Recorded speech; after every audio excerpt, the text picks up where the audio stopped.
Hello everyone, তোমরা সবাই কেমন আছো? আশা করছি তোমরা সবাই ভালো আছো। আজ তোমাদের সঙ্গে আলোচনা করব মানুষের চারিত্রিক বৈশিষ্ট্য নিয়ে। মানে কিছু মানুষের চারিত্রিক বৈশিষ্ট্য নিয়ে। কিছু কিছু মানুষ আছে না, যারা নিজেরা কাচের ঘরে থাকে আর অন্যের ঘরে ঢিল ছোড়ে। জানে না যাতে ঢিলটা বাউন্সকে নিজের ঘরে পড়তে পারে এবং নিজের কাছের ঘরটাও ভেঙে যেতে পারে। তারা ভাবে অন্যের সম্বন্ধে আলোচনা করলে, চর্চা করলে হেভি কিছু করে হয়ে যাবে এবং জীবনে অনেক বড় সাকসেস পেয়ে যাব। আগে একটা সময় ছিল কি বলতো, তখন মানুষ কি করতো, রাস্তা দিয়ে যখন যেত তাকে নিয়ে আলোচনা করতো, দোকানে যেত, মানে কলেজ যেত, সেই সময় মানুষের সম্বন্ধে দেখতো, দেখে তাকে নিয়ে গসিপ করতো। আর এখন একটা সময় এসে গেছে, টেকনোলজি বলে না, টেকনোলজি অনেক এগিয়ে গেছে, এখনকার মানুষ অনেক অ্যাডভান্স। এখন আর কেউ কারোর বাড়িতে যায় না।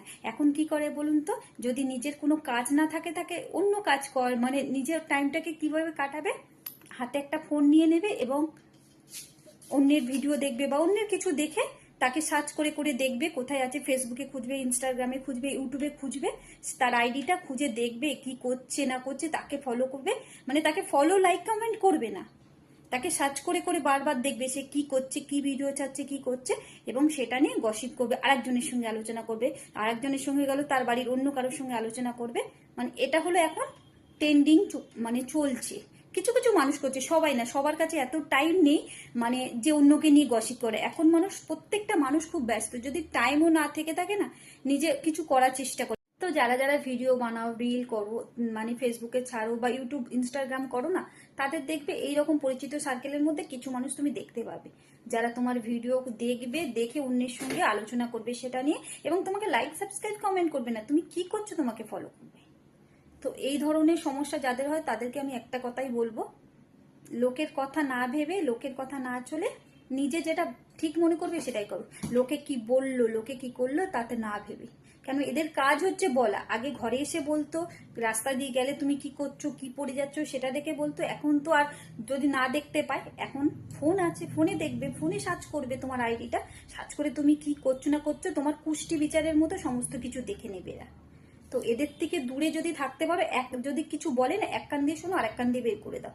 আর যদি এক কান দিয়ে শুনে আর এক কান দিয়ে বের করো, দেখছো হচ্ছে না, তখন দু কান দিয়েই শোনো, শুনে মুখ থেকে বের করো, দেখবে এরা পুরো চুপ হয়ে যাবে। তুমি যতক্ষণ মুখ বুঝে থাকবে না, এরা বলতেই থাকবে। তুমি মুখ থেকে বের করো 10টা কথা, এরা দেখবে চুপ হয়ে যাবে।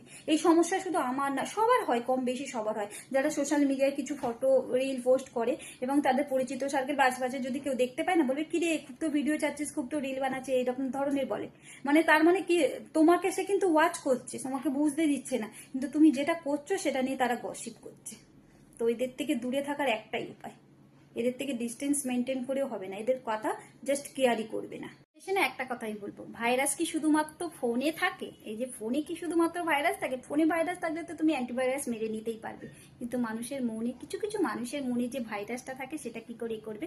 কেউ ব্যক্ত করে, কেউ করতে পারে না, কম বেশি মানুষের মনে থাকে, সবার মনে বলবো না। তো এইসব ভাইরাসগুলোকে কি করে মারবে? করোনা ভাইরাসের সময় কিন্তু আমরা ভালো ধরনের শিক্ষা পেয়েছিলাম, ভাইরাস থেকে কি করে দূরে থাকতে হবে। শুধু মুখে মাস্ক পরে না, আরো অনেক কিছুই কিন্তু মেনটেন করেছিলাম। কারোর বাড়ি যেতাম না, কারোর সঙ্গে সেভাবে ডিস্টেন্স মেনটেন করতাম, এইভাবে। তো সবারই জানা আছে কম বেশি কিভাবে ভাইরাসের সঙ্গে তোমরা ফাইট করবে।